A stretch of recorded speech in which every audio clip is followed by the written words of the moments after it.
Hello friends, मैं doctor Sachin Jain Jaipur से sports and ligament injury specialist. बहुत बारी हमारे पास पेशेंट्स आते हैं नी स्वेलिंग के लिए।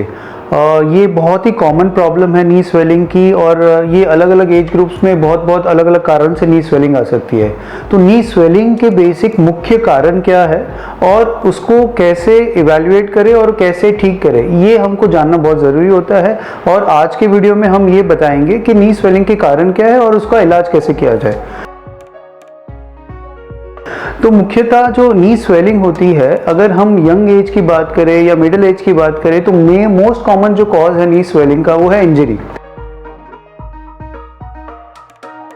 तो इंजरी, कोई भी इंजरी हो जाए, जैसे कि एक्सीडेंट हो जाए या गिर जाए या खेलते खेलते हमारा घुटना ट्विस्ट हो जाए, तो उसके बाद में हमारे लिगामेंट्स में जैसे कि कोई एसीएल लिगामेंट हो जाए, पीसीएल लिगामेंट हो जाए, या साइड वाले लिगामेंट्स हो जाए, या मेनिस्कस जो गद्दी होती है या जो शॉक एब्जॉर्बर्स होते हैं उसमें कोई भी चोट लग जाए या कोई सूजन आ जाए, तो उसके बाद में नी के ऊपर स्वेलिंग आना शुरू हो जाती है। तो ये मेन कॉज है नी स्वेलिंग का यंग एज और मिडिल एज में, है ना। और बहुत बारी क्या होता है कि हमारे कोई मसल्स, ये जैसे क्वाड्रिसेप्स मसल्स हो गए या कोई अंदर की ब्लड वेसल है, वो खुल जाए तो भी हमारे पास इस पॉइंट ऑफ टाइम पे नी में स्वेलिंग आ जाती है। तो ऐसे केस में नी स्वेलिंग आ जाए या अगर कोई इंजरी हो जाए तो हमको क्या करना चाहिए।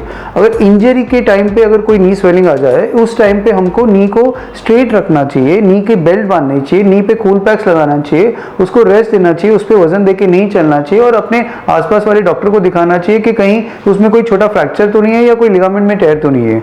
और उसके बाद में जैसे ही सूजन कम हो जाए, उसके बाद में हम रिवैल्यूएट कर लेंगे कि क्या इंजरी है, उसके हिसाब से उसकी ट्रीटमेंट होगी।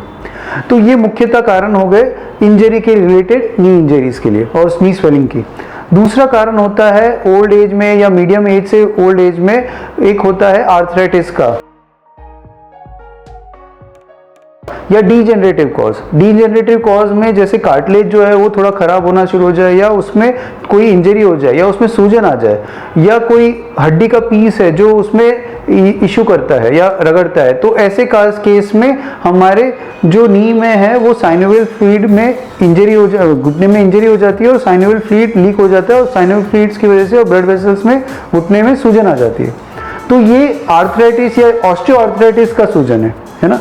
तो ये इंजरी के लिए या ये सूजन के लिए हमको क्या करना चाहिए कि बेसिकली हमको कार्टिलेज प्रिवेंटिव एक्सरसाइजेस करनी चाहिए, आलती पालती नहीं मारना चाहिए, उकड़ू नहीं बैठना चाहिए, सीढ़ी उतर चढ़ नहीं करना चाहिए, और बेसिकली रनिंग, जॉगिंग या वॉक उस टाइम पे नहीं करना चाहिए, बिकॉज अगर हमने उसको किया तो हम कार्टिलेज को और डैमेज करेंगे और सूजन को और बढ़ाएंगे।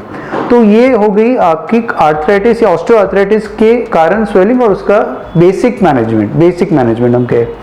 दूसरा कॉज होता है गठियावाद या रूमेटॉइड आर्थराइटिस, या रूमेटॉइड से वजह से कौन सी घुटनों में सूजन आती है।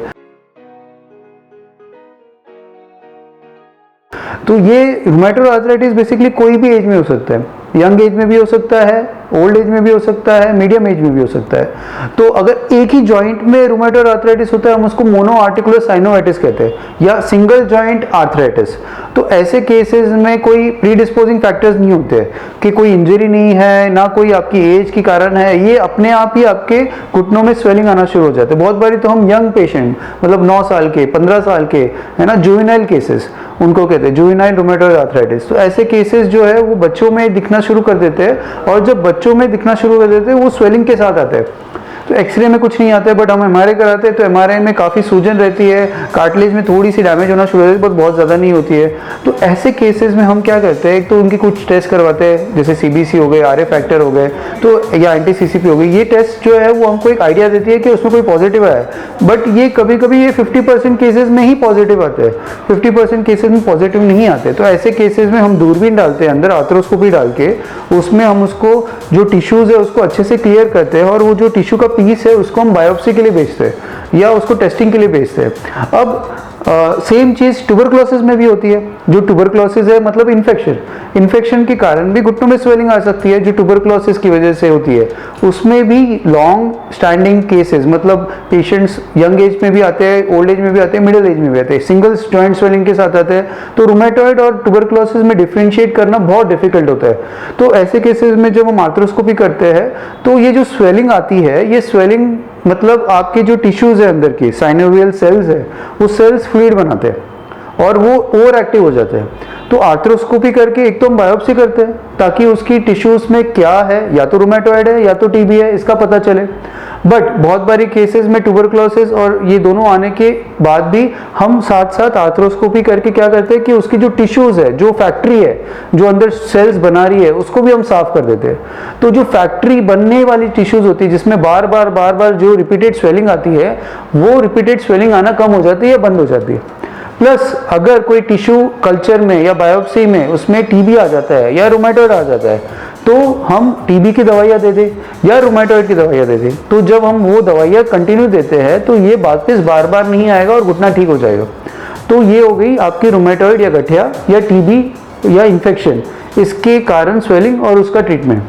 लास्ट जो है वो है मैलिग्नेंसी। अब मैलिग्नेंसी में क्या होता है, बहुत बारी बिनाइन मैलिग्नेंसी, कैंसर वाली नहीं, मतलब बिनाइन, मतलब जो हार्मलेस है पूरे बॉडी को या जान को खतरा नहीं है, बट वो घुटने को खराब करेगी। तो उसमें मोस्ट कॉमन कॉज होता है पीवीएनएस, है ना, पिगमेंटेड विलोनोडुलर साइनोवाइटिस। ये जो होता है ये घुटने में आपके स्वेलिंग करता है और आपके और हिमैंजियोमा, एक और है जो हिमैंजियोमा कहते हैं हम। तो ये दो मुख्य कारण होते हैं नी के सिंगल जॉइंट में स्वेलिंग करने का। तो ऐसे केसेस में हम वही दूरबीन डालते हैं, जो भी ट्यूमर है, जो भी पीवीएनएस है या हिमैंजियोमा है, उसको हम अच्छे से क्लीन कर देते हैं, साफ कर देते हैं और उसकी फैक्ट्री को कम कर देते हैं। और प्लस उसके साथ में रेडियोथेरेपी होती है या बाहर से हम सेक देते हैं रेडियोथेरेपी, जिससे वो ट्यूमर वापस से आने की संभावना कम हो जाए। बहुत बारी पिगमेंटेड जो पीवीएनएस है वो डिफ्यूज होता है, मतलब ये जॉइंट के पूरी आसपास या पीछे की तरफ हर जगह पे फैला हो जाता है।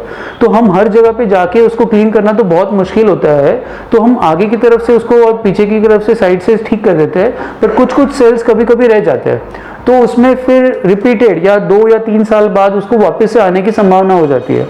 अगर वो वापस आ जाए तो उसको हमको वापस से क्लीन करके निकालना पड़ता है। तो ये मुख्यतः आपके नी स्वेलिंग के कारण और नी के स्वेलिंग को ट्रीट कैसे किया जाए, इसके बारे में हमने आज जानकारी दी है। अगर आपको ये वीडियो अच्छा लगा प्लीज़ इसे लाइक करें और सब्सक्राइब करें हमारे चैनल को। आपके घुटनों में कोई भी इशू हो, नी में इशू हो, लिगामेंट में इशू हो, तो प्लीज़ हमें आप कमेंट सेक्शन में मैसेज करें, तो हम आपको उसकी जानकारी देंगे और उसको हेल्प करेंगे। और अगर आपको कोई भी हमारे से सलाह लेनी हो तो प्लीज़ हमें कॉन्टैक्ट करें। Thank you so much.